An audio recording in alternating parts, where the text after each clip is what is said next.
Alors bonjour à toutes et à tous et merci d'être venus aussi nombreux à cette manifestation pour le Super Tuesday. Alors, Super Tuesday, qu'est-ce que c'est? C'est ce qu'on va essayer d'expliquer pendant cette heure avec Olivier Richaume de Lyon 2 qui nous a fait l'amitié de venir de Lyon pour vous expliquer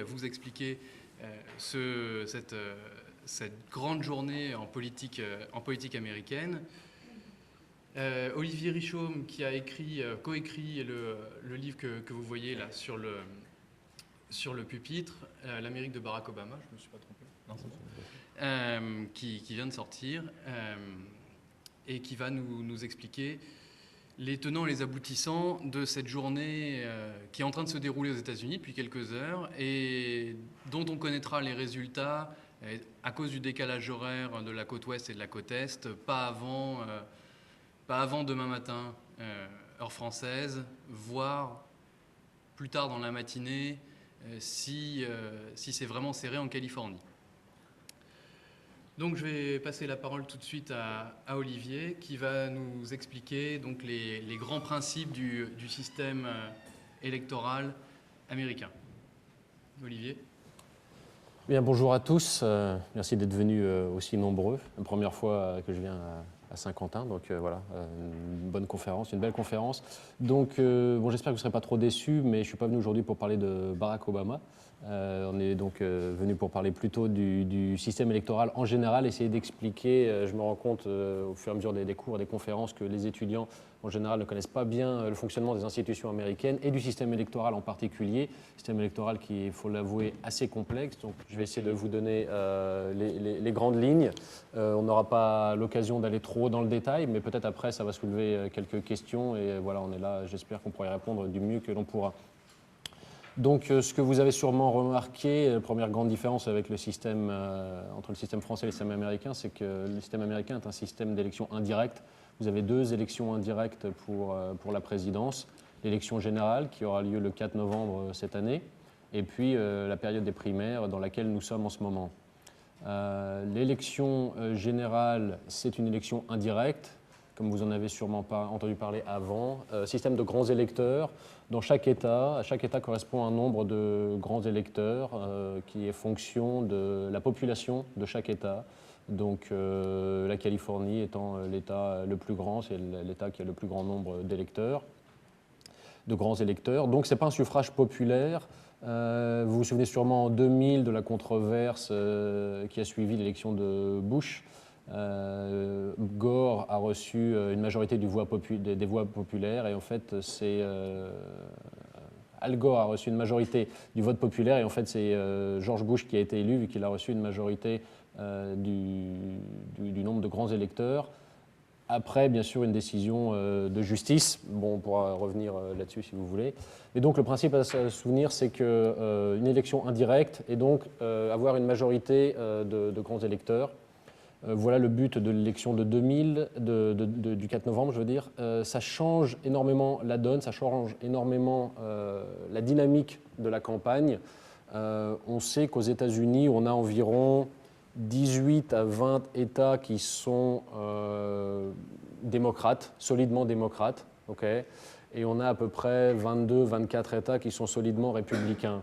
Qu'est-ce que ça veut dire? D'un système de grands électeurs, peu importe votre marge de victoire, vous obtenez un nombre de grands électeurs. C'est-à-dire que si vous obtenez 51% des suffrages dans un État, vous obtenez tous les grands électeurs de cet État, et si vous obtenez 95% des suffrages, vous obtenez toujours le même nombre de grands électeurs. Okay, et donc, de par ce système, certains États ne sont absolument pas compétitifs.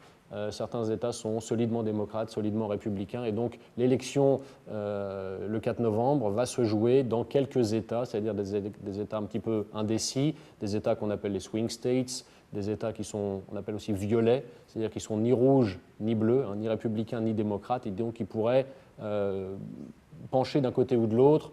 Principalement, vous vous souvenez, en 2004, ça s'est joué sur le dernier État dans l'Ohio, entre Kerry et Bush. Donc l'Ohio, une vingtaine de grands électeurs qui pourraient être décisifs. On annonce aussi la Floride, peut-être la Virginie, le Colorado. Donc voilà, vous avez 6, 7 États où vraiment va se jouer l'élection présidentielle de novembre. Donc ça, c'est pour l'élection générale, quand on aura les deux candidats des deux partis principaux de désigner. Et donc avant, il y a toute la période de la primaire dans laquelle on est aujourd'hui. Les deux candidats élisent, toujours le même système, indirect, un candidat dans chaque parti, et ensuite, à la convention du parti. La convention du Parti démocrate aura lieu la dernière semaine d'août et la convention du Parti républicain la première semaine de septembre. Et c'est là qu'on aura le nom officiel du candidat de chaque parti. Mais bon, en général, les candidats sont désignés avant. Peut-être qu'on aura une élection pleine de surprises et peut-être qu'on devra aller jusqu'à la convention pour découvrir qui sera le candidat, peut-être du côté démocrate. Mais bon, c'est assez rare. En général, les candidats sont désignés avant. Ils sont désignés avant à cause d'un système de primaire qui est un petit peu spécial. Chaque État est chargé d'organiser, chaque parti dans chaque État organise ses primaires. Et donc vous avez 50 États, 2 partis, vous avez une centaine d'élections primaires.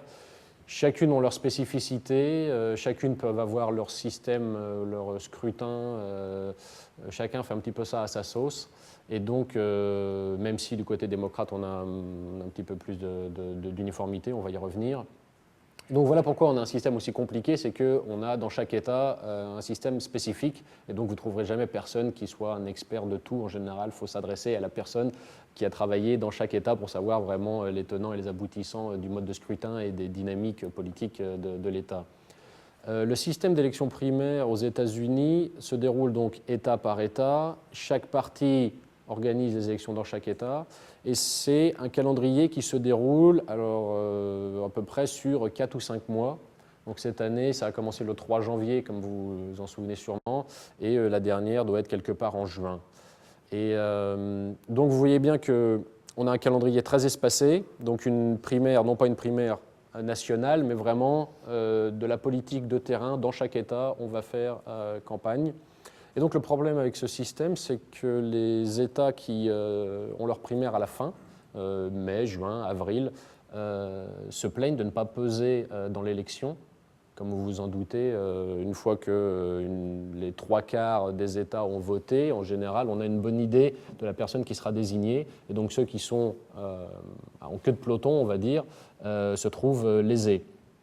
Et donc on a assisté cette année, encore plus que d'habitude, à une course pour jouer sur le calendrier des États qui ont voulu placer leur primaire le plus tôt possible.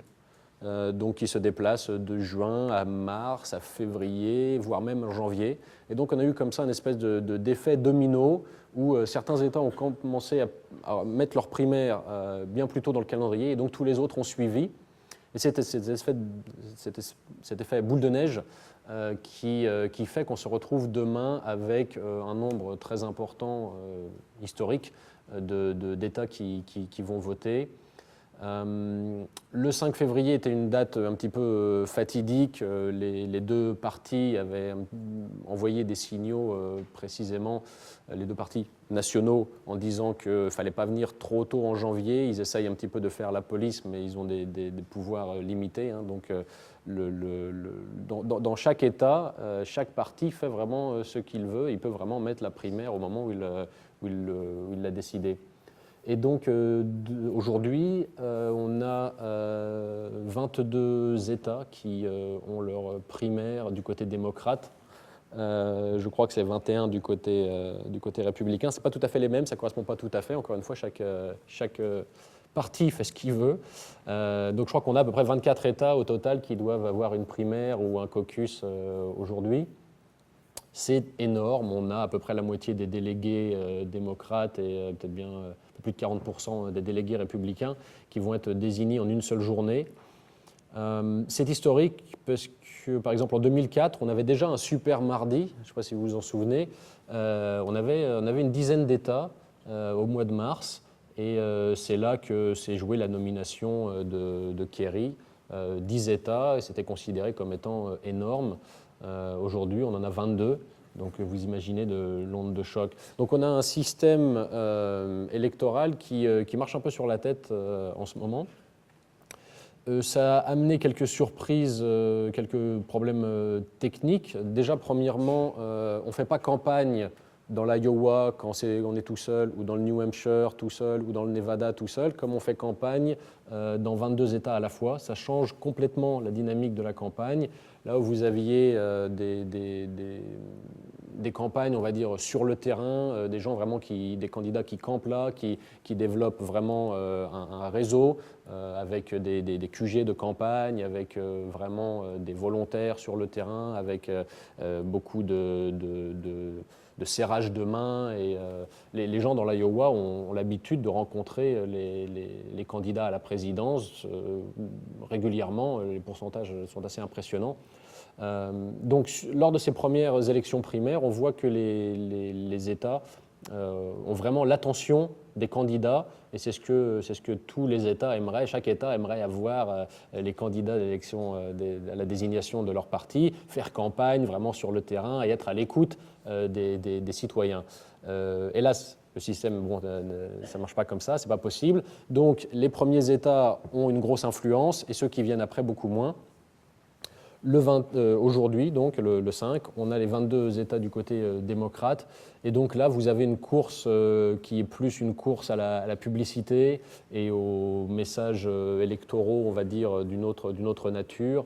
Les candidats ont tendance plutôt à saturer les ondes radio, les télés, les mailing lists ou le courrier, et puis les coups de fil des volontaires qui travaillent dans les QG de campagne. Donc, d'une élection vraiment très locale, on est passé à quelque chose de presque national. C'est la première fois qu'on a une primaire qui est presque nationale, compte tenu du nombre d'États. Et donc ça change tout à fait la dynamique. Ça change la dynamique à plusieurs niveaux. On aura l'occasion d'en reparler. Un des niveaux, bien évidemment, c'est que pour avoir des publicités partout, dans tous les États en même temps, ça coûte une fortune. Et donc c'est là que la levée de fonds qu'on a vue très spectaculaire d'Hillary Clinton, surtout de Barack Obama, vont leur servir le 5 février. C'est vraiment une élection, une autre dimension où l'argent va jouer là un rôle encore plus important que d'habitude. Je vous rappelle qu'en France, on a le temps de parole qui est décompté. Tout ça, c'est un système, c'est pas du tout le même système aux États-Unis. Aux États-Unis, plus vous avez d'argent, plus vous pouvez passer à la télé. Et donc, en général, celui qui a le plus d'argent inonde les ondes. Donc, c'est pas du tout le même système. Et donc, voilà aussi pourquoi ça coûte très cher. Juste un petit point de détail, enfin peut-être pas de détail, mais juste pour éclaircir un peu, parce que vous avez sûrement suivi un petit peu ce qui s'est passé avant, et je vais vous parler du Michigan et de la Floride, car il y a eu un petit hic. Comme vous voyez, la plupart des États sont venus se coller le 5 février. C'est parce que les partis nationaux avaient bien fait comprendre qu'avant le 5 février, ce n'était pas possible. Avant le 5 février, il y aurait des sanctions. Et la Floride a commencé un petit peu. C'est la Floride qui a commencé, on peut le dire. Les Floridiens ne seront peut-être pas contents, c'est des Floridiens dans la salle. Ils sont venus se mettre le 29 janvier. Et donc ça a décalé, ça a commencé à tout décaler. Et le Michigan est venu ensuite se mettre à la mi-janvier aussi. Et bien que les intentions de chaque parti dans chaque État soient louables, il n'y a pas de raison que l'Iowa, le New Hampshire, à cause de traditions qui ne sont pas forcément... voilà, c'est plus une question de tradition. Ce n'est pas mis dans la Constitution qui doit commencer la primaire à quel moment. Ceci dit, ils l'ont écrit dans la Constitution du New Hampshire maintenant. Donc, mais bon, c'est un autre problème. Le Michigan a dit, il n'y a pas de raison que nous, on ne compte pas. On vient se mettre mi-janvier. La Floride a dit, nous, on vient aussi en janvier. Il n'y a pas de raison qu'on a un grand État, un État important. On représente plus le reste du pays que l'Iowa, que le New Hampshire. Très bien. Sauf que le Parti démocrate a décidé, en réponse donc à cette incursion, on va dire, illégale, d'éliminer tous les délégués du Michigan et d'éliminer tous les délégués de la Floride. Ils ont demandé aux candidats de ne pas aller faire campagne dans le Michigan et de ne pas aller faire campagne en Floride. Et la plupart des candidats se sont même retirés des listes électorales dans le Michigan. Il ne restait plus que Clinton en lice. Il y avait d'autres candidats, mais bon, ils avaient abandonné. Donc Donc on s'est retrouvé dans une situation vraiment bizarre. Dans le Michigan, vous aviez Hillary Clinton et puis personne d'autre. Voilà, donc elle a gagné et les autres bulletins, c'était des personnes qui avaient voté pour personne. Voilà. Et puis en Floride, voilà, Hillary Clinton qui gagne la Floride avec une marge assez importante, mais pourtant aucun délégué à la clé, puisque le parti démocrate essaye de punir les deux États contrevenants. La Floride et le Michigan du côté républicain, pareil, sauf que le Parti républicain a décidé d'enlever que la moitié des délégués. Donc voilà pourquoi vous avez une vraie primaire au Michigan, une vraie primaire en Floride, sauf que techniquement, il n'y aura que la moitié des délégués. C'est très compliqué pour les partis nationaux d'instaurer un petit peu d'ordre dans ce système. Ils n'ont vraiment pas l'autorité pour le faire. Il va être très intéressant de voir ce qui va advenir de ces fameux délégués de Floride et du Michigan. On serait très surpris qu'arrivés à la convention, on les laisse dehors et qu'on leur ferme la porte au nez. Donc c'est possible que la Floride et le Michigan reviennent plus tard dans la campagne si la campagne des primaires continue et toujours aussi serrée. C'est possible qu'on en entende encore parler. Donc si vous entendez encore parler du Michigan et de la Floride, ne soyez pas surpris. Donc voilà à peu près pour une présentation de ce qui s'est passé jusque-là. Vous avez donc eu l'Iowa, le New Hampshire, le Nevada et la Caroline du Sud, principalement. Ces États ne sont pas mis là par hasard, ce sont des stratégies des partis. Le Parti démocrate a voulu mettre traditionnellement la Caroline du Sud et le premier État du Sud. Pour le Parti démocrate, c'est très intéressant parce qu'on instaure une dynamique de campagne des thèmes qui sont propres au Sud, en particulier à la communauté afro-américaine, qui est très importante en Caroline du Sud. Et puis cette année, nouvelle donnée, le Parti démocrate a voulu mettre le Nevada plus tôt. Donc le Nevada est déjà passé, vous vous souvenez sûrement, en janvier, puisque le Parti démocrate voulait créer une dynamique, une thématique des États de l'Ouest, avec en particulier l'importance du vote hispanique.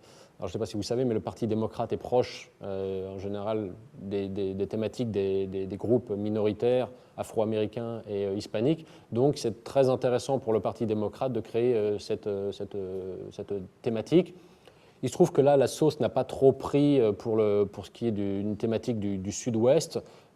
Un petit peu, mais le Nevada, comme c'était la première fois que le Nevada venait se placer au mois de janvier, on a vu qu'il y a eu quelques problèmes d'organisation. Dans le Nevada, c'était un caucus, les gens ne savaient pas comment ça marchait.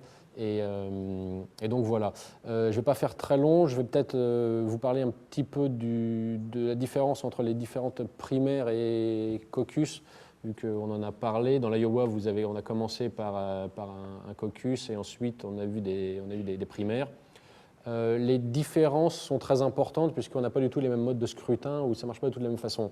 Un caucus sont des gens qui se réunissent dans une salle, comme ici par exemple, ça peut être une salle de quartier, une bibliothèque, une école. Les gens se réunissent et les gens se mettent dans un coin de la salle en fonction des candidats qu'ils soutiennent. Et ensuite, il peut y avoir négociation et donc ce n'est pas du tout un scrutin bulletin fermé. C'est des gens qui se connaissent, en général qui sont du même quartier, surtout des militants démocrates ou républicains, donc des gens qui font partie un peu du même milieu, ils se connaissent un peu tous. Et donc, ils voient qui vote pour qui, et donc, ce n'est pas du tout la même dynamique.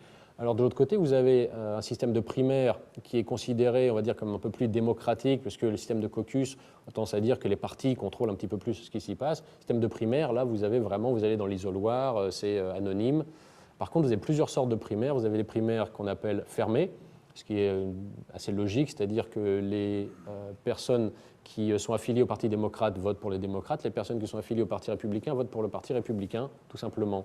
Ensuite, vous avez des primaires qu'on appelle modifiées ou semi-ouvertes, c'est-à-dire que les indépendants, personnes qui ne sont pas affiliées à un parti, peuvent venir voter soit du côté démocrate, soit du côté républicain. Donc ça change énormément la donne. Vous avez sûrement vu que quelqu'un comme John McCain ou quelqu'un comme Barack Obama se débrouillait très bien avec les indépendants, et donc ça change la dynamique de la primaire. Et puis vous avez des primaires complètement ouvertes, donc celles-là sont quand même beaucoup plus rares, où tout le monde peut aller voter chez tout le monde. avec bien sûr des... bon, c'est un peu plus compliqué que ça, mais c'est à peu près ça le principe. Donc 3 sortes de primaires, avec différents degrés, pas les mêmes personnes qui votent, et puis un système de caucus qui est un petit peu, bon, qui nous paraît un petit peu archaïque, mais qui est une tradition quand même assez importante, et les élections primaires américaines s'ouvrent avec ce fameux système de caucus dans l'Iowa. C'était le 3 janvier. Je ne sais pas si on aura le temps de parler de... J'avais plusieurs choses dont je voulais parler, mais le temps avance, donc peut-être que ça viendra plus tôt dans les questions. Je voudrais revenir sur la question du financement des campagnes, puisqu'on a le 5 février qui est juste là. Enfin, en fait, on y est, techniquement. Et le financement des campagnes est quelque chose de très différent, quelque chose qu'on ne comprend pas toujours très bien en France. Et on n'aura pas le temps ce soir d'en dire grand-chose. Mais juste savoir que les sommes qui sont engagées sont des sommes considérables.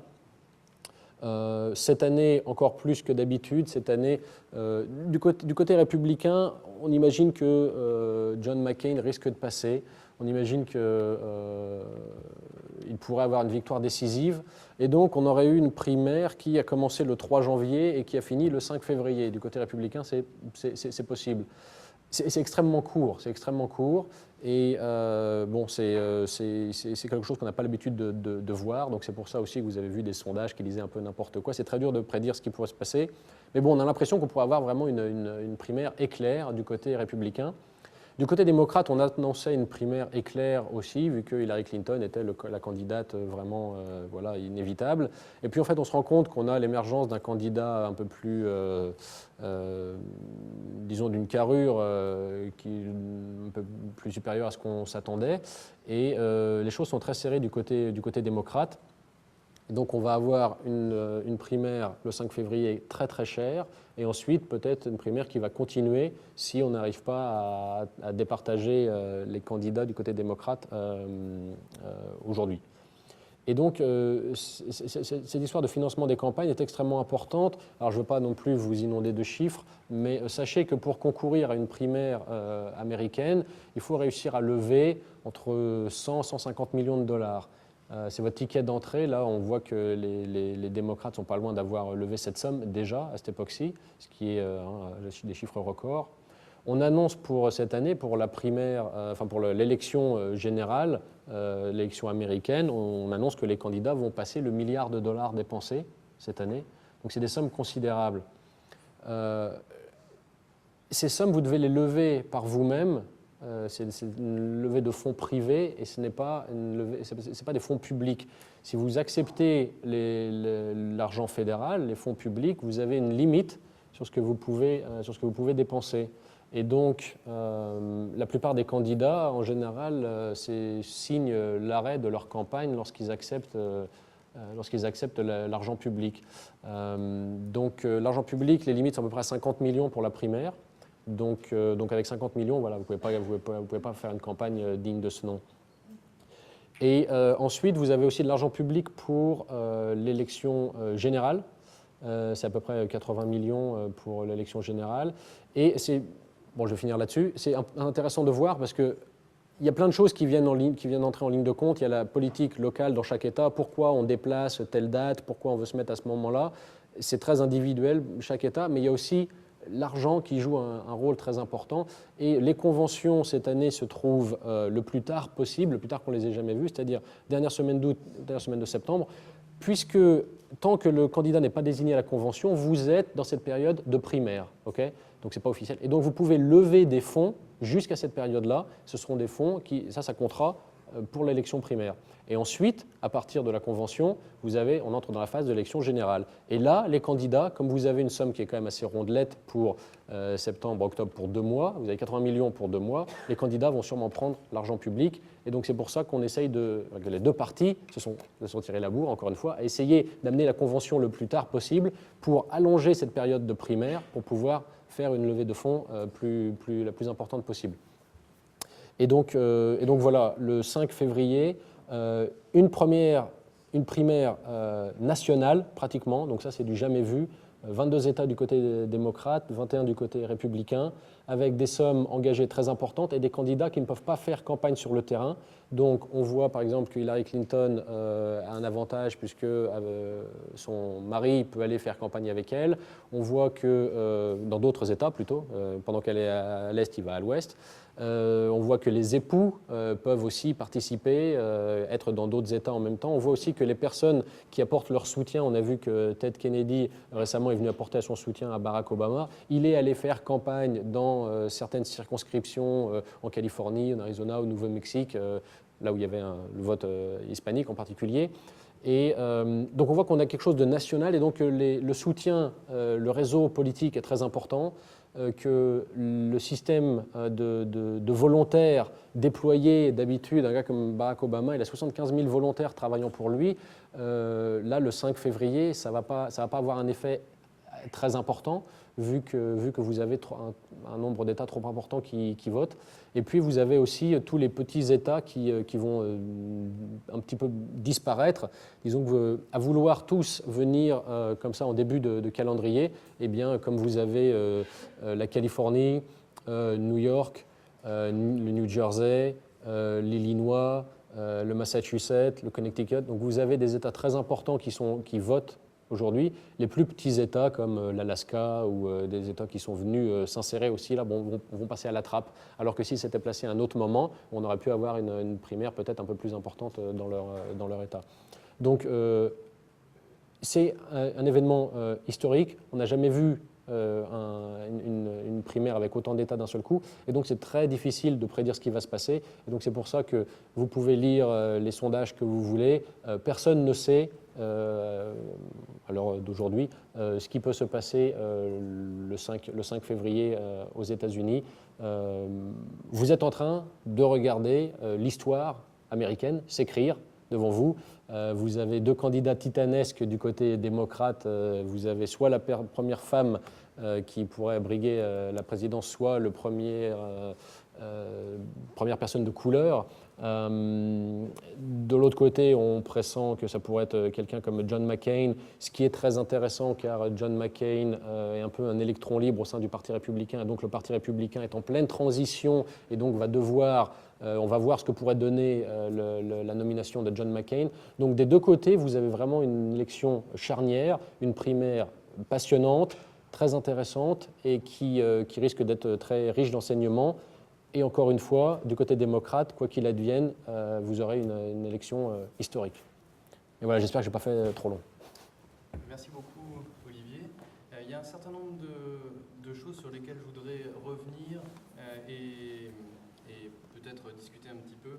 Alors déjà, le premier Super Tuesday, donc c'est quelque chose qui est assez récent, ça date des années 80. Le premier Super Tuesday, il y avait 3 États du Sud qui votaient en même temps. Donc le fait d'avoir 3 États en même temps, ce qui n'était jamais arrivé, c'était le Super Tuesday. Vous voyez que maintenant on est dans des proportions complètement différentes et c'est vrai qu'on se demande dans 4 ans ou dans 8 ans ce qui va se passer finalement. Il y a un certain nombre de facteurs qui font que ce jour est historique dans la mesure où on pourrait avoir une décision ou justement ne pas avoir de décision. Côté républicain, les choses, sans être complètement pliées, ont l'air quand même bien engagées pour McCain, ce qui justement a un intérêt pour les républicains et même pour la campagne en elle-même, puisqu'il est beaucoup moins polarisant que quelqu'un comme Huckabee, qui a un côté plus caricatural, ou même Romney d'une certaine manière. Donc on est beaucoup plus dans l'inconnu. Côté démocrate, l'inconnu, ça tient aussi à l'attribution des délégués. Côté républicain, c'est winner take all dans un certain nombre de primaires. Oui, comme ça me fait des choses à dire. Donc dans certains États, notamment la Californie, même si McCain a quelques voix de plus que Romney, il prend tous les délégués de l'État. Alors que, ça c'est dans, je crois, 8 États sur la vingtaine des républicains. Pour les États où il y a des primaires démocrates, c'est un autre système, c'est un système proportionnel. Le système proportionnel fait que si vous avez 45% des voix pour Obama et 44% pour Clinton, par exemple, vous allez avoir un nombre de délégués qui va être pratiquement équivalent, à 1 ou 2 près. Donc finalement, il ne va pas y avoir d'écart qui va se creuser, alors qu'avec un système winner take all, le gagnant prend tout, là, l'écart va se creuser beaucoup plus rapidement, beaucoup plus que en fait, l'écart de voix réel. Donc, chez les Républicains, la décision peut se faire de manière plus aiguë aujourd'hui, alors que chez les démocrates, a priori, on ne sera pas beaucoup plus avancé demain matin. Il y a un certain nombre d'États qui vont basculer d'un côté ou de l'autre, en partie, mais qui vont être compensés par d'autres États, notamment dans le Midwest, où, d'après les sondages que j'ai vus tout à l'heure, vous avez un État où Hillary Clinton mène quelque chose comme 37-31, et l'État d'à côté où c'est Obama qui mène 37-31, ou des chiffres équivalents. Donc comme ils ont à peu près le même nombre de délégués, finalement, ce que l'un va gagner d'un côté, l'autre va le gagner de l'autre. Donc côté démocrate, on se dirige vers quelque chose d'assez indécis demain matin et dans les heures qui vont suivre. Et un autre facteur que je te remercie de ne pas avoir mentionné, c'est celui des superdélégués. Parce qu'il y a des délégués, évidemment, il y a des superdélégués. Les superdélégués sont des délégués qu'on appelle unpledged. C'est-à-dire que les délégués pledged sont attribués à l'un des candidats. Les superdélégués, qui sont en gros des notables de la politique, des responsables du parti au niveau national ou des représentants, des sénateurs, eux ne sont pas attachés à un candidat. Donc on ne sait pas pour qui ils vont se prononcer. Quelqu'un comme Ted Kennedy, on a une idée.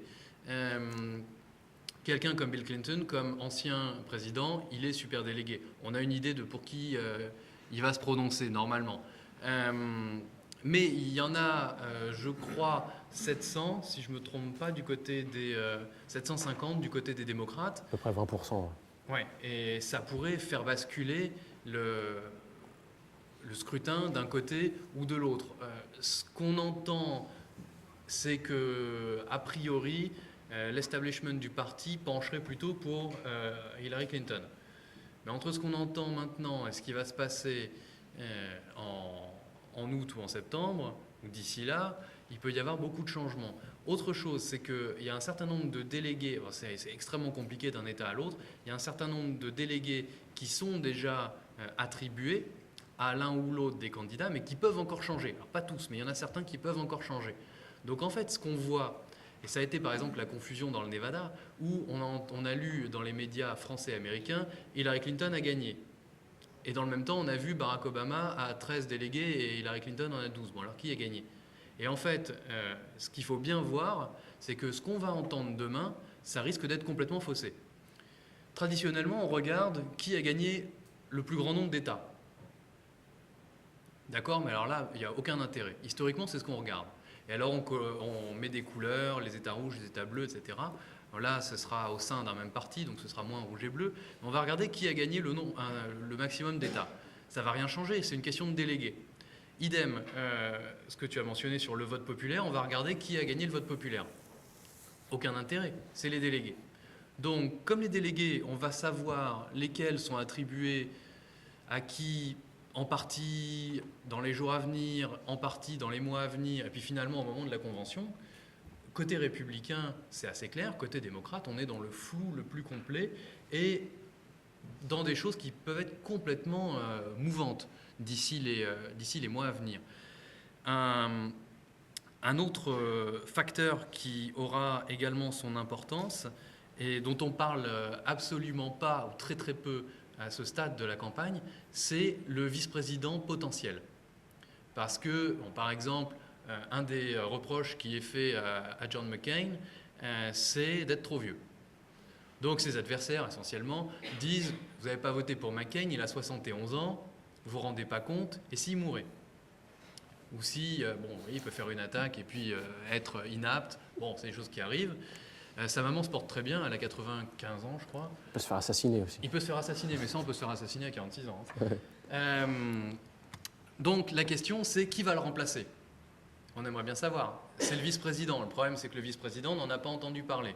Sauf certains commentateurs qui disent que peut-être ce serait Huckabee ou peut-être ce serait le gouverneur de Floride. Mais là, on est dans du peut-être le plus flou. Côté démocrate, que semblent vouloir les gens, c'est que si c'est Clinton, ce soit Obama, et si c'est Obama, ce soit Clinton. Est-ce que c'est ce qui va se passer? Rien n'est moins sûr. Je ne suis pas sûr que l'un et l'autre soient ravis d'être le colistier de l'autre, quoique ce serait peut-être à leur avantage. Mais là, on est vraiment dans la supputation. Je peux dire un mot? Oui, bien sûr. Juste un petit mot sur le choix du colistier, c'est extrêmement important et tu as raison d'en parler. Le choix du colistier va se faire sur des questions électorales pures. Quelqu'un comme McCain pourrait prendre quelqu'un de Floride, ça serait très intéressant de sa part. Pourquoi? Parce que la Floride, comme j'en ai fait mention au début, ça va être un des États clés lors de cette élection.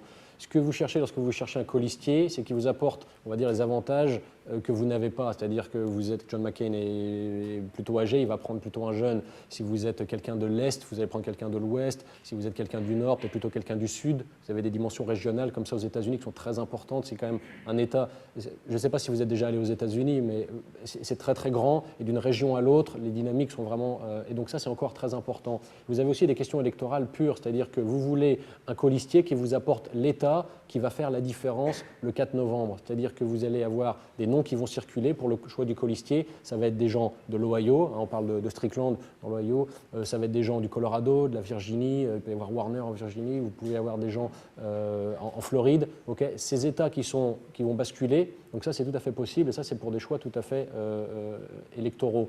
Et la question de 100 000 $, c'est-à-dire Clinton-Obama, moi je vous le dis tout de suite, c'est même pas dans les rêves. Premièrement, déjà, il y a beaucoup de tensions entre eux, ce qui n'est pas nouveau. Hein, bon, voilà. Mais en plus, d'un point de vue simplement de carrière, Hillary Clinton ne voudra jamais être vice-présidente de qui que ce soit. Donc ça, bon, il n'y a pas besoin de vous l'expliquer, vous comprenez bien pourquoi. Et Barack Obama, le fait qu'il y ait déjà Bill Clinton, on ne le voit pas. Moi, je ne comprends pas les gens qui voudraient être vice-président d'Hillary Clinton, en sachant qu'il y a Bill. On se souvient ce que ça a fait avec Al Gore, où il y avait Al Gore et Hillary Clinton qui ne pouvaient pas coexister. Donc là, on a un espèce de monstre à 3 têtes à la tête de l'exécutif. Et donc ça, c'est pas très stable. Donc, à mon avis, il n'y aura ni Clinton ni Obama. Mais en plus, d'un point de vue purement électoraliste,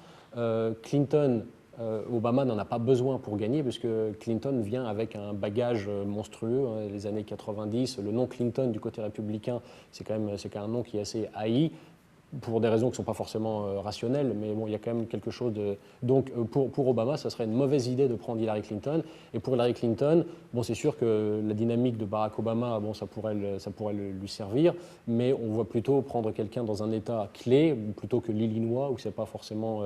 Et en plus, quoi qu'il advienne, aux États-Unis, c'est pas comme chez nous. Chez nous, on a eu une primaire, je me souviens, une primaire socialiste, où vous avez Ségolène Royal qui a été élue, puis les éléphants qui n'ont pas du tout fait campagne pour elle. Aux États-Unis, il y a une vraie discipline partisane, c'est-à-dire que la personne qui gagne la primaire, on lui donne les clés du parti et ensuite tout le monde se range derrière. Et donc que ce soit Clinton ou Obama, de toute façon, ils auront le soutien de l'un, de l'autre et de tout le parti. Donc la question d'un ticket Obama-Clinton, pour moi, me paraît pliée depuis très longtemps.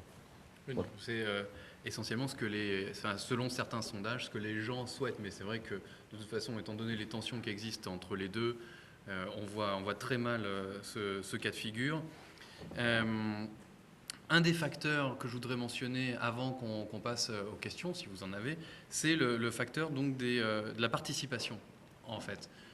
Parce que ce qui se dessine côté républicain notamment, c'est a priori, selon ce qu'indiquent les sondages, une victoire de McCain. Et là, le Parti républicain est très embêté.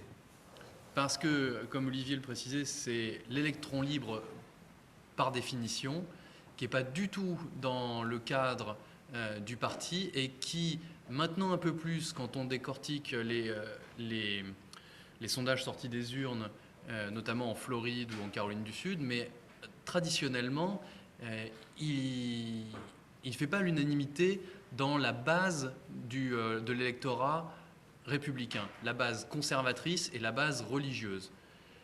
Son grand coup de chance, d'une certaine manière, c'est que Huckabee ne veut absolument pas se retirer de la campagne et donc là, il partage beaucoup de voix conservatrices, très conservatrices et religieuses évangéliques à Romney. Donc, c'est-à-dire que vous avez Romney qui est en train d'essayer de se débattre avec Huckabee pour survivre. Parce que si vous enlevez Huckabee, on peut penser que Romney va doubler ses voix. C'est encore plus compliqué que ça, parce que si vous demandez aux électeurs de Huckabee sur qui ils se reporteraient, eh ben ils disent McCain. Donc c'est à n'y rien comprendre. McCain remonte, d'après ce qu'on voit dans les derniers sondages sortis des urnes, qui valent ce qu'ils valent, mais en gros, on ne travaille que là-dessus. McCain remonte chez les républicains conservateurs, modérés, pas chez les très conservateurs, eux c'est Romney, et fait pas tout à fait jeu égal, mais il est loin d'être ridicule chez les évangéliques. Donc la question qui a été posée il y a quelques mois, et les choses changent, c'est que vont faire les évangéliques? Une des théories, c'est de dire McCain, pour eux, c'est pas un candidat qui leur convient, donc ils vont rester chez eux. Ça va faire augmenter le taux d'abstention chez les républicains. Donc mathématiquement, c'est bon pour les démocrates. Le problème, c'est que quand vous lisez certaines études dans des États du Midwest ou du Sud, par exemple, que vous demandez à des indécis pour qui ils veulent voter, déjà, parfois, quand vous mentionnez Clinton, ils sautent au plafond. Parfois, quand vous mentionnez Obama, ils vous disent que eux, ça leur pose pas de problème, mais vous savez, les voisins... Mais eux, non, hein, évidemment. Et donc, par défaut, ils se rabattraient sur McCain. On a vu ça dans le Missouri, notamment, dans le Tennessee. Il y a eu pas mal de témoignages de ce type-là. Et donc, on se demande un petit peu où vont aller certaines franges de l'électorat qui peuvent faire basculer le scrutin, les évangéliques, les très conservateurs, si quelqu'un qui ne les représente pas côté républicain est candidat. Parce que le parti fera le nécessaire derrière le candidat, avec l'argent qu'il faut, avec l'outillage qu'il faut, etc. Mais l'électeur moyen, il va falloir aller le chercher. Et il ne sera pas forcément convaincu. Donc il risque de voter McCain, en gros, avec dans sa tête tout sauf un démocrate. Ou tout sauf les démocrates qu'on nous propose. Donc c'est une des clés dans l'Amérique, entre guillemets, rouge, qui est plus violette que rouge, comme tu le précisais, du scrutin si McCain passe, si Romney passe, mais bon, a priori ça vaut ce que ça vaut, mais je ne pense pas, c'est beaucoup plus simple d'une certaine manière pour les républicains. Cela dit, là où ça se complique, parce que ça se complique toujours à un endroit, c'est les indépendants. Les indépendants, les indécis, section clé de l'électorat. Les démocrates historiques, a priori, vont voter démocrate. Les démocrates pas forcément convaincus vont peut-être se laisser tenter avec les indécis et les indépendants pour McCain ou pour Obama, si Obama gagne. Si Obama ne gagne pas, Hillary Clinton a un côté plus polarisant, et à ce moment-là, ça pourrait être la meilleure nouvelle du côté du camp McCain. Un duel McCain-Clinton, je pense que du côté de McCain, on serait assez content. Un duel McCain-Obama, finalement, on se retrouve avec les deux plus centristes qui vont se disputer les voix du centre, donc les indépendants, et ça risque là d'être particulièrement indécis, mais également particulièrement intéressant. Donc, je voudrais terminer sur ces notes-là et me tourner vers vous pour savoir si vous avez des questions sur ce qu'on vient de dire ou sur tout à fait autre chose. Oui. Moi, j'aurais juste une petite question, peut-être un peu en dehors, c'est par rapport aux inscriptions sur les listes, ou démocrates ou républicaines. J'avais cru comprendre que c'était purement individuel, chacun y allait. Mais est-ce qu'il y a une démarche des partis? Est-ce que l'État, est-ce que le pays en tant que tel, au niveau fédéral, a une possibilité d'action? Ou c'est vraiment juste, il faut se déplacer et du coup, ça veut dire faire attention pour tout le monde? Alors, je vous explique, bon, je montre un peu les ficelles, mais en fait, pour la prise de son, je suis obligé de répéter les questions. Donc, votre question porte sur les inscriptions sur les listes électorales. Alors, est-ce que c'est au moment des primaires ou est-ce que c'est au moment de l'élection générale? Ce serait plutôt si c'est vraiment juste une volonté, enfin, on y va de son propre chef, où il y a une démarche derrière politique. Ouais, je peux y aller. Vous soulevez une question très intéressante qui est soulevée en ce moment devant la Cour suprême dans l'Indiana. Il y a chaque État au niveau électoral, chaque État fait ce qu'il veut. C'est pas l'État fédéral qui décide des démarches électorales, on est bien d'accord. Dans l'Indiana, en général, enfin, même dans d'autres États, les États républicains, on a vu l'instauration d'une demande d'une photo d'identité et d'une carte d'identité pour aller voter. Et ce qui est, aux yeux de certains démocrates et de certains activistes des droits civiques, ce qui est discriminatoire, vu que vous devez payer pour avoir une carte d'identité, vu qu'aux États-Unis, il n'y a pas vraiment de carte d'identité, c'est plutôt permis de conduire. Si vous êtes trop vieux pour conduire, vous n'avez pas besoin d'un permis de conduire. Et donc, ça découragerait certaines personnes d'aller voter. Donc, vous avez la question de s'inscrire sur les listes électorales est très importante. Une des clés de l'élection, et on a vu par exemple quelqu'un comme Barack Obama est très doué pour ça, quand on lui laisse le temps de faire une campagne sur le terrain, c'est le get out the vote. C'est quand vous allez dans la communauté afro-américaine, ou par exemple les pauvres, ou les gens ou les plus jeunes, c'est-à-dire les gens qui ne votent pas d'habitude. Vous savez bien que ceux qui votent, ce sont les personnes âgées surtout, et les plus riches. Donc c'est très important d'amener de nouveaux électeurs. Barack Obama est très fort à ce niveau-là. Les jeunes se mobilisent. Du côté démocrate, on voit qu'il y a un vrai mouvement populaire, des gens qui vont s'inscrire sur les listes électorales. Vous avez aussi l'immigration qui vient jouer un rôle important. Vous avez beaucoup d'hispaniques qui viennent d'obtenir l'âge de pouvoir aller s'inscrire sur les listes électorales. Et vous avez un mouvement comme ça de jeunes qui viennent s'inscrire. Ils étaient tellement nombreux que le ministère fédéral de la nationalité avait du mal à suivre. Et donc, il y a quelques mois, vous avez eu des attaques. Tout devient politique. Vous avez eu des attaques des démocrates en disant « Oui, le gouvernement fédéral, l'administration Bush, n'accélère pas le processus de citoyenneté dans certains États, en particulier en Californie, vu qu'il y a beaucoup d'hispaniques de 18 ans qui vont s'inscrire en masse et qui vont probablement voter démocrate. Donc la question de l'inscription sur la liste électorale est cruciale. Vous savez que le taux d'abstention aux États-Unis est assez important, en particulier pour les élections pas très... Bon, cette année, visiblement, il y aura du monde, mais c'est primordial. Ça soulève beaucoup de questions. La Cour suprême va répondre à une de ces interrogations prochainement, mais voilà, c'est une des parties très importantes, effectivement, c'est de qui va s'inscrire sur la liste électorale et comment c'est fait. Mais ce qu'il faut bien retenir, c'est que c'est toujours au niveau des États, que ce soit les primaires, les caucus, les inscriptions sur les listes électorales. Il y a toujours des spécificités au niveau de l'État, et c'est pour ça qu'on peut s'y perdre assez facilement, parce que ce n'est pas du tout unifié, dans la mesure où c'est un cadre fédéral. Chaque État garde une marge de manœuvre sur un certain nombre de questions. Un caucus, par exemple, vous pouvez vous inscrire le jour même, en tous les cas, enfin, dans certains, parce que je ne veux pas dire que ce soit dans tous, parce que je ne connais pas tous les systèmes de caucus, mais le Nevada, l'Iowa, ceux qui sont passés, vous pouviez vous inscrire le jour même. Ce qui fait que c'est très, très difficile de prédire qui va venir et qui va voter et quel résultat on pourrait avoir.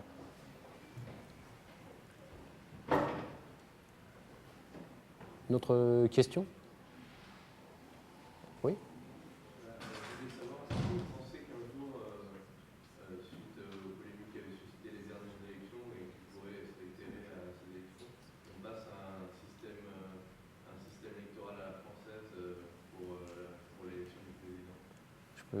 Alors, est-ce qu'on pourrait passer un système électoral à la française suite aux controverses des dernières élections? Vous parlez de l'élection plutôt de 2000? Oui. Donc, en fait, si je reformule votre question, c'est est-ce que les Américains vont enfin lâcher leur système de grands électeurs? Oui. Voilà.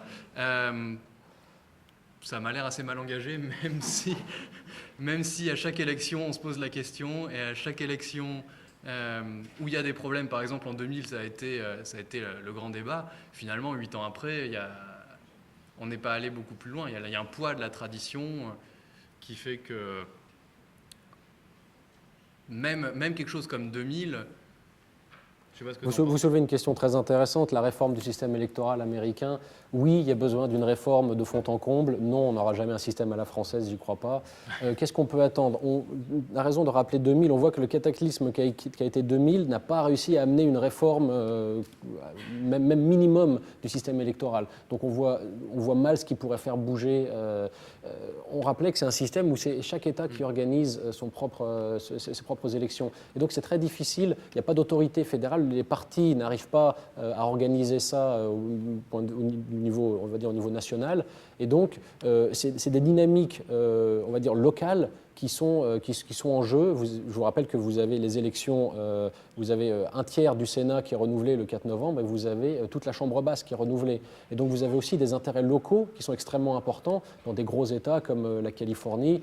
Je pourrais vous expliquer pourquoi la Californie est venue se placer le 5 février. C'est pour des questions de politique locale très importantes. Et donc là, le Parti national n'arrive pas à vraiment peser.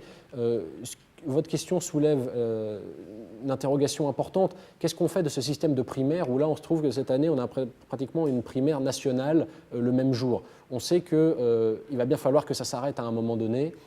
Est-ce qu'on va vers un système de primaire national, tous les États qui votent le même jour?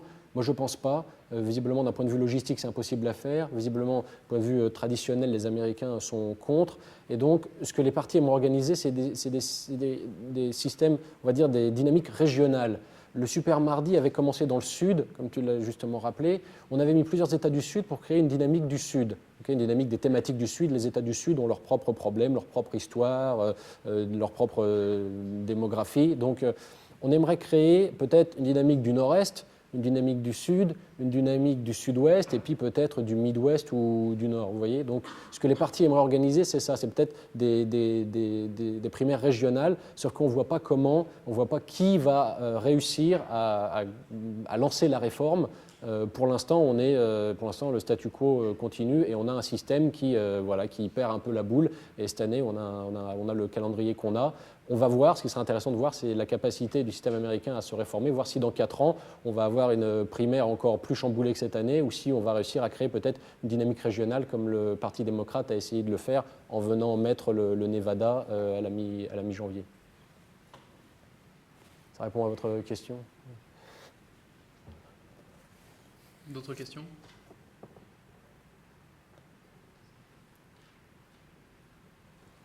On est timide. Sur les candidats, peut-être, sur les partis. Oui. Moi, je voudrais avoir votre opinion sur le traitement médiatique des primaires américaines par la presse française. Alors, le traitement médiatique des primaires et des élections en général? Surtout des primaires pour l'instant. Par la presse française.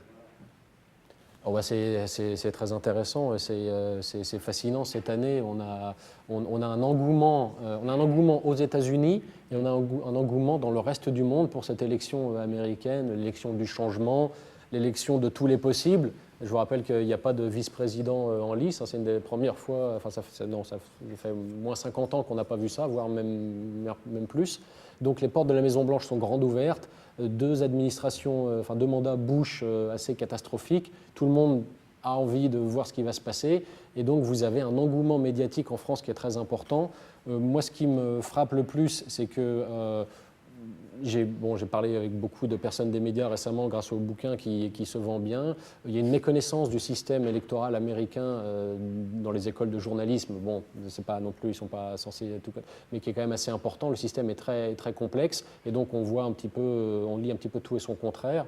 Et ensuite, ce qui est assez flagrant, c'est qu'on voit aujourd'hui, j'ai vu encore, c'était la une du Parisien, les Français votent Obama. Et donc, Libération aussi. Ouais, mais en tout cas, il ne parlait pas des Français qui votaient. Et donc, on a cette espèce de... Les Français voudraient toujours voter dans les élections américaines, comme si on avait quelque chose à y dire et comme si on avait quelque chose à... Donc, les gens se sentent partie prenante de l'élection américaine et ça c'est très positif. Alors, je ne sais pas si on compense un petit peu parce que chez nous, la politique ne nous intéresse pas trop en ce moment et qu'on a une élection historique avec un système électoral qui fait qu'on voit l'émergence de personnes. Barack Obama, par exemple, est le fils d'un immigré kényan. On voit des gens comme ça qui arrivent à émerger malgré tous les défauts du système électoral, du système politique américain. On voit qu'il y a une vraie dynamique, une énergie et une capacité à nous surprendre encore, alors que chez nous, on se dit par exemple, ça nous renvoie un peu à notre système, on se dit quand est-ce qu'on aura le fils d'un immigré kényan qui va briguer la présidence? On voit que ce n'est pas demain la veille. Et donc, on a le fils d'un immigré hongrois. Oui, en tout cas, moi, le retour que j'ai, c'est que les gens vivent un petit peu, on va dire, par procuration certaines choses aux États-Unis. Et donc, les gens aussi aimeraient bien participer et voter. On voit qu'il y a sur Facebook, il y a des groupes qui se créent, des gens qui disent « moi, je soutiens Clinton, moi, je soutiens Obama ». En tous les cas, il y a une vraie effervescence et les jeunes s'intéressent à la politique. Et donc, ça, c'est positif. Alors après, la couverture médiatique, il y a tellement de médias. On a des choses un peu sérieuses, des choses un peu moins sérieuses. Mais en tous les cas, l'importance de la couverture médiatique pour cette élection-ci est vraiment très large. Et donc, ça traduit un intérêt de la population française. Et donc, c'est toujours bien de s'intéresser au reste du monde. Oui, et puis un intérêt plutôt que d'habitude. On remarque sur tous les sites des grands journaux des rubriques thématiques pour expliquer ce que c'est qu'une primaire, etc. Bon, il y a des rubriques sur le financement, ce genre de choses. Mais ce n'est pas quelque chose de purement français. Alors, ce que je disais par exemple en 2004, c'est que le principal problème de John Kerry, c'est qu'il s'était trompé de pays. S'il s'était présenté en France, il aurait fait 84%, je crois. Bon, Al Gore, c'est pareil, il n'aurait pas eu autant de problèmes s'il s'était présenté en France en 2000. Mais c'est pas seulement, pour moi, ça ne tient pas seulement au côté candidat du changement, élection du changement. C'est quelque chose d'assez récurrent finalement depuis un certain nombre d'années, où il y a cette espèce d'engouement, mais c'est un engouement qui est de plus en plus précoce dans le courant de l'année et de plus en plus large. Parce qu'il y a quelques années, pour entendre parler ou pour lire des choses sur les élections américaines, notamment au moment du Super Tuesday, bon, on en parlait un petit peu, généralement le lendemain matin, dans les grands médias, et puis fini. Là, c'est quelque chose qui prend des proportions incroyables au niveau français, si vous regardez les sites des grands journaux, des grandes chaînes de télé, etc., mais également au niveau européen. Si vous regardez la presse anglaise, vous avez des rubriques spéciales sur tous les grands journaux, sur toutes les grandes chaînes. La BBC a une section spéciale qui est extrêmement documentée sur la question, mais la presse allemande, c'est la même chose, c'est au moins aussi documenté. Donc c'est un phénomène qui dépasse le cas franco-français. Le cas français, disons, s'inscrit dans une dynamique beaucoup plus générale et dont la principale caractéristique est la précocité cette année.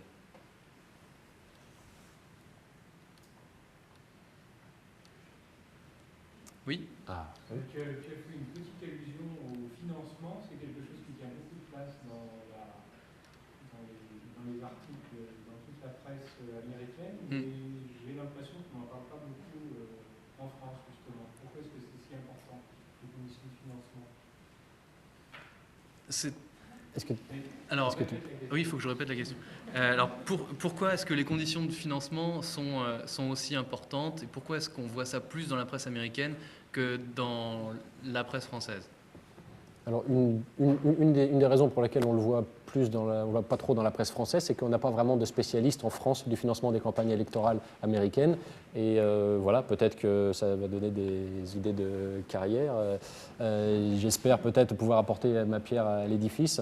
Une des raisons pour lesquelles les médias américains le mettent en avant, c'est qu'ils connaissent leur système électoral et ils savent que le nerf de la guerre, c'est l'argent. Et que avoir beaucoup d'argent, ça ne garantit pas d'être élu, mais de ne pas avoir d'argent, c'est un suicide politique.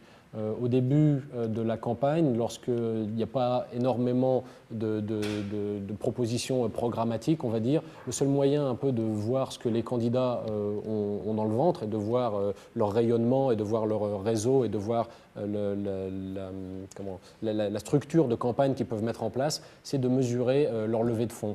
Et on a vu que dans les 6 premiers mois de campagne, c'est tout ce qu'on a regardé. Nous, on a commencé à faire ce bouquin-là parce qu'on s'est rendu compte que Barack Obama avait une capacité à lever des fonds assez incommensurable. Et donc, on a vu qu'il serait viable jusqu'au bout. Lorsqu'on a vu que Barack Obama faisait jeu égal avec Hillary Clinton, on savait que quoi qu'il advienne, mais qu'il avait une chance réelle de pouvoir venir la déranger, alors que d'autres candidats, malgré les qualités de leur programme ou les qualités s'ils n'ont pas une infrastructure de campagne qui puisse tenir la distance dans 50 États sur 6 mois, et donc avec des conseillers qu'on paye très cher, 60% à peu près des dépenses de campagne, c'est la pub. Ensuite, il faut aussi avoir un réseau de volontaires, il faut aussi avoir des gens qui appellent au téléphone, il faut envoyer des courriers. Tout ça, ça coûte extrêmement cher. Et donc, si vous n'avez pas ça, vous savez que vous n'êtes pas viable. Le seul cas cette année qui nous fait mentir, ça se fait comme ça d'habitude, le seul cas qui nous fait mentir cette année, ça serait John McCain, le phénix qui renaît de ses cendres. On avait annoncé sa campagne comme étant morte. Et puis, il a même demandé à avoir l'argent, le financement public. Donc là, on a dit, s'il demande l'argent public, bon, c'est clair, il n'ira pas. Et ce qui s'est passé de très intéressant, c'est qu'en fait, il est sorti de ce système d'argent public il y a 2 jours, et pour revenir dans le système de financement privé, puisque à cause je ne vais pas rentrer trop dans les détails, mais il se trouve qu'il n'avait pas encore touché l'argent public, et il se trouve que la commission, la FEC, Federal Election Commission, a un problème de nomination. Il y a 4 membres qui sont retenus par des débats au Sénat, et donc ils ne pouvaient pas se réunir en session pour décider du sort de McCain ou pour lui donner son argent. Donc en fait, il a bénéficié de circonstances qui fait qu'il a demandé l'argent public, et puis en fait, il ne l'a pas reçu, et donc du coup, maintenant, il peut sortir, et il revient à 200% dans le financement privé, puisque maintenant qu'il a le vent en poupe, il va avoir les investisseurs, disons, les donateurs qui vont revenir vers lui. Juste un petit mot, parce que le financement des campagnes est extrêmement important. Vous avez les candidats qui financent leur campagne électorale par des dons. Donc il y a une...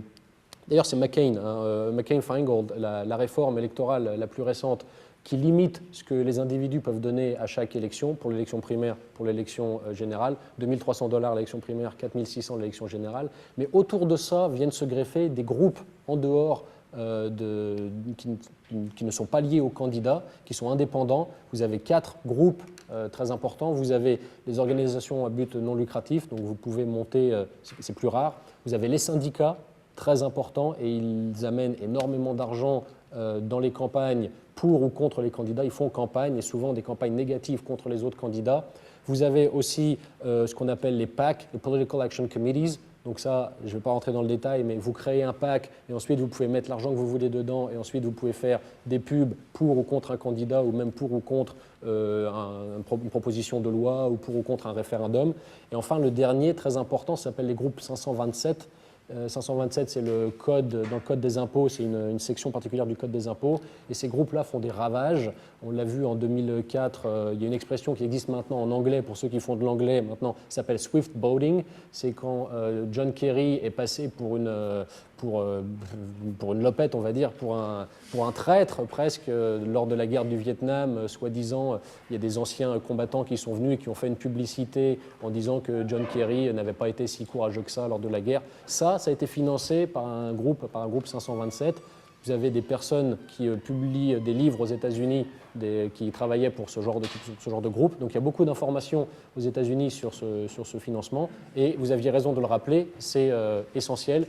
Et c'est souvent, hélas, le nerf de la guerre. Et c'est un peu la perversion du système américain où, même si vous n'avez pas besoin d'être forcément riche vous-même, vous devez pouvoir lever des sommes astronomiques. Et je vous rappelle que la levée de fonds, comme c'est des fonds privés, vous pouvez mettre vos propres deniers. On a le cas de Mitt Romney cette année, qui a déjà mis 35 ou 40 millions de dollars de sa poche, qui va sûrement en mettre encore 10 ou 20 de plus. Et je vous rappelle l'élection, par exemple, de Schwarzenegger en Californie. Il avait fait pareil. Comme il était riche, il avait mis plusieurs millions de sa poche. Il met plusieurs millions de sa poche dans les référendums qu'il propose. Donc vous avez un système quand même où l'argent est roi dans le système électoral américain. Et je m'arrête là. Juste, je voudrais ajouter une petite chose, justement, dans la mesure où c'est une élection différente des autres, c'est que pour une fois, et ça c'est très rare, ce sont les démocrates qui ont levé le plus d'argent. Oui. Alors que généralement, c'est les républicains. Et là, c'est Obama-Clinton. McCain est assez loin derrière, même s'il remonte. Et Huckabee, qui est toujours en course, lui, il est encore plus loin derrière. C'est la preuve vivante qu'on peut faire une campagne à peu près crédible, puisqu'il est encore en course finalement, sans pratiquement aucun denier. Alors, est-ce qu'il y a peut-être une ou deux questions ? À l'inverse, j'entends dire que Ron Paul avait des gros financements, mais on n'en entend absolument pas parler. Ron Paul a levé pratiquement 20 millions lors du dernier trimestre. Et ce qui est très intéressant, c'est que Ron Paul a un fan club extrêmement actif, des gens qui sont vraiment fans, on va dire. Et donc, il n'a aucune chance, évidemment, mais on parle de Ron Paul peut-être pour se présenter indépendamment, voilà, qui ne fait pas partie du Parti républicain, puisqu'il a justement cet engouement financier. C'est cet engouement financier qui fait qu'on pense à lui pour pouvoir se lancer dans la campagne. Pourquoi on parle de Bloomberg pour se lancer aussi dans la campagne de façon indépendante, le maire de New York? Parce qu'il est richissime et qu'il pourrait lancer sa campagne même tard, même en mars, il pourrait se décider, parce qu'il a une fortune qui est si impressionnante que il pourrait verser, on parle de 500 millions de dollars qu'il pourrait lancer dans sa campagne. Et donc, c'est là que c'est intéressant, c'est que l'argent ensuite donne de la crédibilité à la candidature ce que vous saviez sûrement. Prendre une dernière question. C'était pour savoir, je ne comprends pas pourquoi les candidats à l'investiture qui se retirent en cours de route n'apportent pas publiquement leur soutien. Par exemple, John Edwards, pourquoi il n'a pas apporté son soutien à un candidat? Et la deuxième question, c'était de savoir la proportion, par exemple, des démocrates qui étaient pour John Edwards et qui vont voter dans les primaires qui arrivent. Est-ce qu'ils vont voter ou est-ce qu'ils vont préférer rester chez eux? Alors, la question donc sur les candidats qui se désistent et notamment John Edwards. Alors, je dirais oui et non. Edwards a dit qu'il ne se prononçait pour personne. On sait que son électorat est divisé à peu près 50-50 sur Obama et Clinton. Ça représente une quinzaine de pourcents de l'électorat démocrate, non? 15-20? Oui, ça dépend des endroits, mais oui, il faisait encore... Autour de ça. C'est à peu près divisé de manière égale. Mais en revanche, c'est pas vrai tout le temps côté républicain. Giuliani, par exemple, soutient McCain. En revanche, la question, par exemple, c'était un moment Fred Thompson qui s'est désisté. On s'est demandé s'il allait apporter son soutien à McCain ou à Huckabee. Pour l'instant, il ne l'a pas encore fait. Mais ça ne veut pas dire qu'il ne va pas le faire finalement. Il ne l'a pas fait immédiatement. Peut-être qu'il attend, et peut-être qu'il attend des choses en retour. Donc peut-être que derrière, dans les coulisses, il y a des tractations qui font qu'il donnera ses voix, ses délégués et les fonds qu'il a levés, par exemple, au plus offrant. Donc il y a un certain nombre de choses qui se passent derrière dont on n'est pas forcément au courant. Je ne pense pas qu'il apportera ses fonds, mais ceci dit, la question c'est qu'est-ce que j'ai à y gagner? Chaque candidat, ce que veut un homme politique, c'est se faire élire. La première chose qu'il veut. La deuxième chose, c'est se faire réélire. Okay? Et ensuite seulement, c'est quand vous êtes en poste que vous pouvez faire quelque chose. Et donc, d'abord se faire. Edward, c'est qu'est-ce que j'ai à y gagner? Et donc, il est justement sûrement en train de négocier quelque chose, ou alors c'est parce que c'est trop compliqué et qu'il ne veut pas se pencher soit pour Obama, soit pour Clinton, parce qu'après il pourrait y avoir peut-être un retour de manivelle. On sait qu'il y a certaines familles comme ça un petit peu, on va dire que les Clinton, ils ont la réputation, des fois si on leur met des bâtons dans les roues, après une fois si Clinton avait la nomination, peut-être que... Donc, John Edwards voit son intérêt et c'est ce qu'il est en train de... Et pour l'instant, il a calculé que son intérêt, c'était de ne pas se prononcer. Donc voilà pourquoi il ne se prononce pas. Il attend, il voit, il avise. Mais c'est intéressant de voir à quel moment il se retire, effectivement, et s'il soutienne quelqu'un ou non. Quelqu'un comme Huckabee, tu le disais tout à l'heure, quelqu'un comme Huckabee est en train de faire l'élection de McCain, parce qu'il ne s'est pas retiré. Et Thompson, moi je pense que Thompson va soutenir McCain parce qu'ils sont copains. Mais c'est très intéressant de voir que Edwards s'est retiré avant le 5 février. Il avait dit qu'il y allait, et en fait il n'y va pas. Et donc là maintenant on a une belle primaire, une belle bataille claire entre Clinton et Obama, parce que Edwards s'est retiré. S'il était resté, ça changerait la donne complètement. On sait que les hommes blancs du Sud lui sont assez favorables, et donc ça pouvait tout venir chambouler. Et donc le fait qu'il soit retiré, ça apporte de la clarté, on va dire, dans la primaire. Et donc c'est intéressant de voir quand les personnes se désistent. Et peut-être que si plus tard, si vous voyez que John Edwards est sélectionné pour faire partie du cabinet, s'il est secrétaire d'État ou je ne sais pas quoi, peut-être que voilà, il s'est passé des choses en coulisses dont on n'est pas au courant. Voilà, bon, Je pense qu'on va en rester là. On vous remercie beaucoup d'être venus. On vous remercie beaucoup pour vos questions. Oui, merci pour le